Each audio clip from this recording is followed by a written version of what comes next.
Art Every Sports Bash Live, 97.3 ESPN, NBA Finals in the books, which means the NBA offseason is here. We've been talking about all the possibilities. We're going to break it all down right now. Kevin McCormick, our Sixers contributor from 97.3 ESPN.com. You can also check out all his coverage of the Sixers and the NBA over at Sports Illustrated and at Kevin MCC NBA. What's going on, Kevin? Gill, I'm honored to upgrade to the Bash. Usually it's me and Josh killing things over on game night. It's no upgrade here. We're all the same. We need your information for the night crowd. That's what we do. But we want to get your information for the people right now because there's so much going on. You've been writing a lot about it over at 97.3 ESPN.com and Sports Illustrated. So let's get into some of the offseason possibilities because now they're here. Now it's real. The season is over. So let's start with, I guess, where do we go? Ben Simmons and Dame Lillard. Where do we think that path will take us? I feel like it's still a little unclear just because the Dame Lillard thing, it still feels like it may not be in full force yet, but it feels like the straw that's going to break the camel's back could happen at any moment. I know during his Olympic press meeting, he kind of talked about he was going to meet with Chauncey Billups and Neil O'Shea to talk about the future of the team. So I feel like he's going to give them one last shot in the offseason. And if he doesn't like where things go for them early on in the offseason, we could see that Damian Lillard sweepstakes. And as we know, if he does become available, Daryl Morey is going to be in the mix for him. He was one of the last men standing for James Harden. He was one of the last men standing for Kyle Lowry. If a player like Dame Lillard becomes available, Daryl Morey is sure to be inquiring about it. And with a chip like Ben Simmons, if Portland is looking to not fully blow it up and kind of bring in a star in the process to kind of headline that the next phase of the organization, a package around Ben Simmons, maybe Tyrese Maxey, maybe Shake Milton, Matisse Thybulle picks. I feel like if Dame Lillard becomes available, the Sixers are going to have one of the most enticing packages for Portland. All right, so the Sixers are among some of the most aggressive suitors for Dame Lillard. You wrote about that from the Ringer report out there, and obviously the other teams that were mentioned, I don't know if you remember them off the top of your head, but there were 6 teams mentioned. Do the Sixers have the best package for Portland amongst the teams? And I would imagine more than 6 teams are going to be interested, but the known teams, do the Sixers have the best package? I think so. Miami could be a sneaky one. I believe they were one of the ones as well, but the rest were teams like New York and Sacramento's been a really interesting name that's been kind of in the mix for all of these teams, especially after they said they don't want to move on from De'Aaron Fox. So outside of that, I mean, they're really only throwing in guys like Buddy Hield, Marvin Bagley. Maybe they move on from Halliburton. But, yeah, outside of maybe Miami, if Miami was willing to throw in Bam Adebayo to headline their package, I would say they could potentially compete with what the Sixers could offer. But, you know, they'll most likely try to base it around Tyler Hero, Andre Iguodala's contract, Precious Achua, and stuff like that. So in terms of those most aggressive suitors from Kevin O'Connor's report, I would say that the Sixers would be able to put up the best offer. All right, so Dame Lillard is obviously the big piece in Portland. Could Daryl Morey settle for C.J. McCollum, or is that something that Morey not a big enough fish for Morey to fry?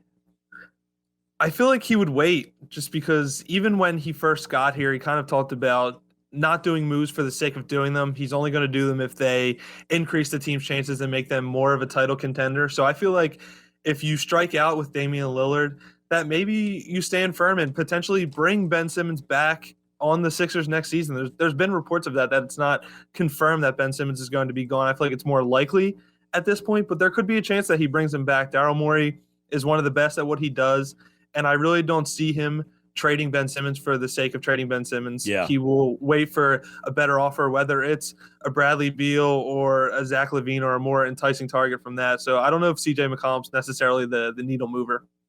All right, Kevin McCormick covers the 76ers for 97.3 ESPN.com and Sports Illustrated, so you can get all the offseason coverage from Kevin. Draft stuff we'll get into as well. A lot of offseason stuff here. Let's get into the possibility of a minor player. I don't want to say minor. That's not really fair, but some reports about Reggie Bullock. That would probably be something that would not move the needle big time for a Daryl Morey type, but is that the type of secondary moves that the team should be looking at? Or should all the focus be on finding the biggest fish they can and pair them up with Joel Embiid. Because as the Ringer report suggested, that the front office has some pressure to get someone in Joel Embiid's prime. So should they put all their focus on doing that, or is adding these secondary pieces something they should be doing first?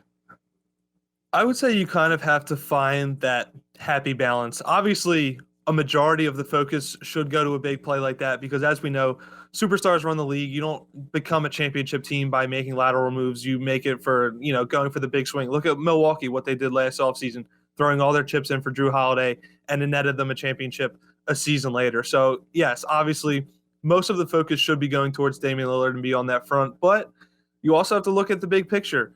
Danny Green is a free agent. Furkan Korkmaz is a free agent. Those are potential roles and players that you're going to need to replace. So, like you said, bringing in a Reggie Bullock isn't necessarily this huge splash, and he's not going to headline or be on the posters of anything, but it's one of those necessary lateral moves that the Sixers are going to need to make if they want to remain competitive.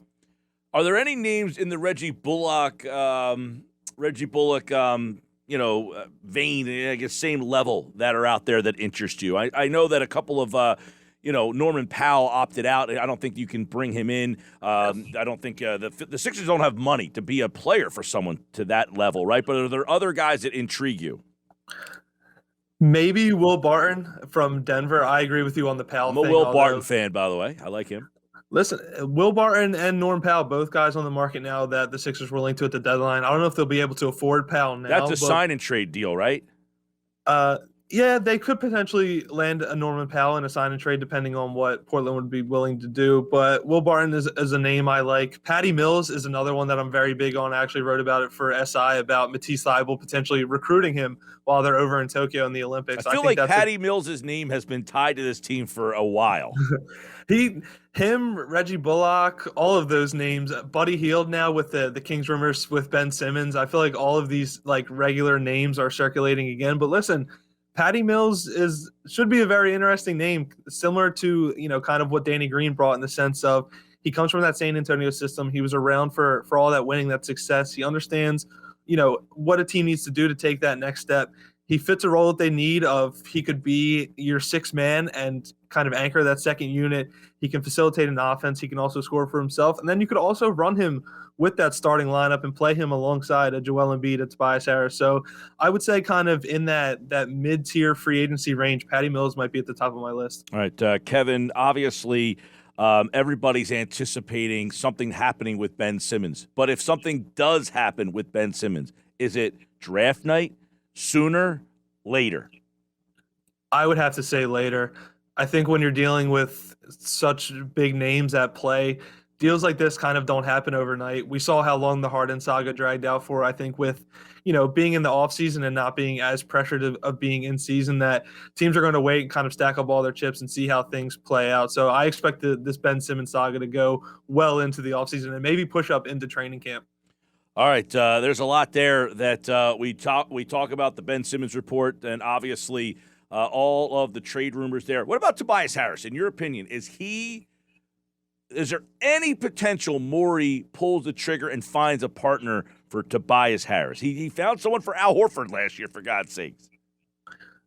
I don't know if moving on from Tobias Harris is necessarily at the top of the list. Obviously, him and Doc Rivers are extremely close. They have a very functional relationship both on and on the court, whether it was in LA or Philly. Doc Rivers has had Tobias Harris looking like an all-star type of player. And looking at the grand scheme of things, I feel like Tobias Harris can still fit this team in the sense of when you're looking at the full makeup of a team, I still feel that Tobias Harris could be your third guy on a title team, and Joel Embiid showed that he can be the first.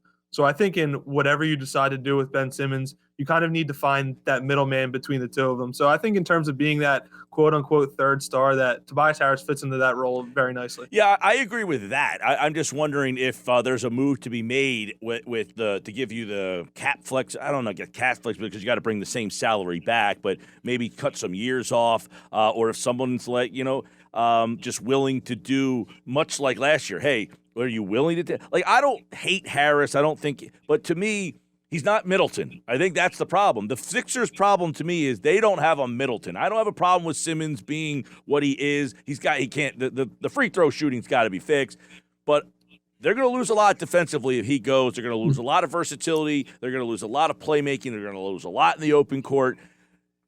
He's got to be more aggressive. I don't know if they pop a tape in of him against – I said this the other day. Do you pop a tape in – and people don't pop tapes in anymore, but you're a young guy, McCormick. But if you show him the video, hey, this was you against Denver. This is you against the Nets in the playoffs a couple of years ago. This is you against the Bulls. This is you against the Rockets. And then pop the tape in of Giannis and say, look what this guy does. He doesn't shoot either. I'm not even asking you to develop your game. I'm just asking you to be a badass. They need to find a Middleton guy. That's their problem. And how do you do that? You either have to, upgrade way over Ben Simmons with a Dame Lillard, or shift Harris to the third role and find an upgrade to him because he can't be the number 2 guy. I think that's the problem.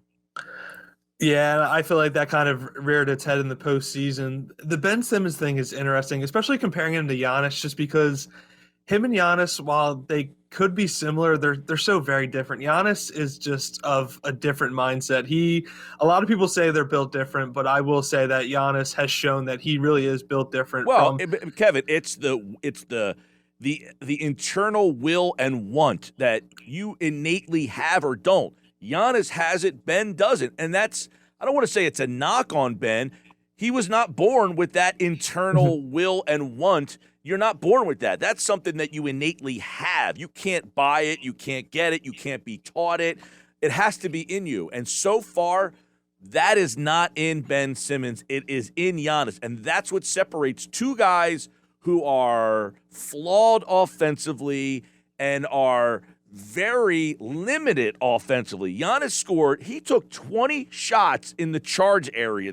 20 in the charge area. He took 5 shots outside of that area in the entire game and scored 50 points. So the limitations Ben has on offense isn't what's hurting him. It's the will and the want that holds him back. Exactly. And even though Ben Simmons has his limitations, he is still a winning basketball player. Don't get that wrong in any sense. The Sixers finished atop the Eastern Conference this season, in large part because Joel Embiid was one of the most unguardable players in the league, but Ben Simmons also played a role in that. Like you said, if they move on from him, losing a ton of facilitation, losing a ton of defense, I feel like if they do decide to keep Ben Simmons in Philadelphia, it's time to fully turn him into a souped-up Draymond Green. And like you said, maybe that does involve moving on from Tobias Harris to get a better kind of middleman that can create on the perimeter, that can work in the pick and roll with Ben Simmons, and you can use him in that short role similar to the same way Golden State does with Draymond Green. So Ben Simmons is still a phenomenal talent. He's a Swiss Army knife guy who can give you so much. And, I just think that the point guard experiment is done. It's time to completely shift his psyche, his paradigm. I think you can elevate him using him like a similar Draymond Green type, but you need to properly equip him with the right backcourt players. And he's got to have enough pride to, let his pride drop and have enough in him to say, I am a better player in this role than the role that maybe I want. Exactly. And he has been a big preacher of he doesn't really necessarily put a label on positions. Same with Doc Rivers. He says he doesn't really care about positions either. It's all about play style. So if you are open to your continued style of play, what difference does it make who you're necessarily sharing the floor with? Giannis saying the other night, I don't know if you saw the TV interview, I think he did with Malika Andrews, and she said, he goes, she didn't want to be called MVP after one MVP. Now you've won 2. Now you're a champion. He says, don't call me anything. Where Ben likes to use the crutch of, I was a 3-time All-Star, I'm the 13th, he wants to throw at people his accomplishments, where Giannis doesn't care about his accomplishments. He just wants to keep adding them. That's the difference mentality-wise, and I don't know that you get that from him. That's the one concern I have. I don't know that he can become this guy who just freely doesn't care about what others think of him. And if he can't, he's going to hold the team back. That's what I think.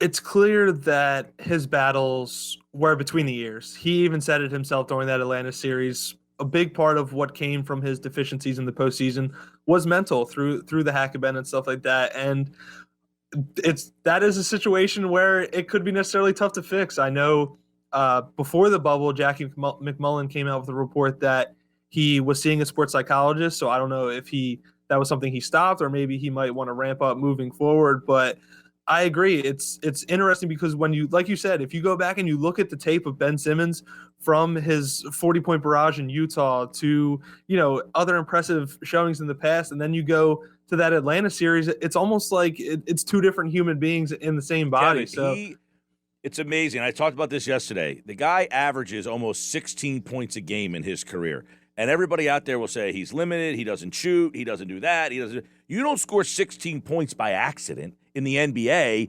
and that shows you the talent and just how raw he is and how good he is. The fact that he can score 16 points and have essentially no offensive game is amazing. It's amazing that he can score in this league almost at will. It's the mental. It's the will and the want. And I don't know that he gets that. I don't know. And that's what concerns me moving forward. But it also concerns me that somebody else somehow gets it out of him. And that worries me almost even more because he is so young. I agree. I mean, he just turned 25. There's still a long way ahead. When you look at Giannis, I mean, this is what, his 8th, 9th year in the league. These things don't happen overnight. Some stars are late bloomers. And although Ben Simmons was tagged with, the next LeBron and was a number 1 overall pick, that doesn't necessarily mean that his development was going to happen overnight. These things, they take time.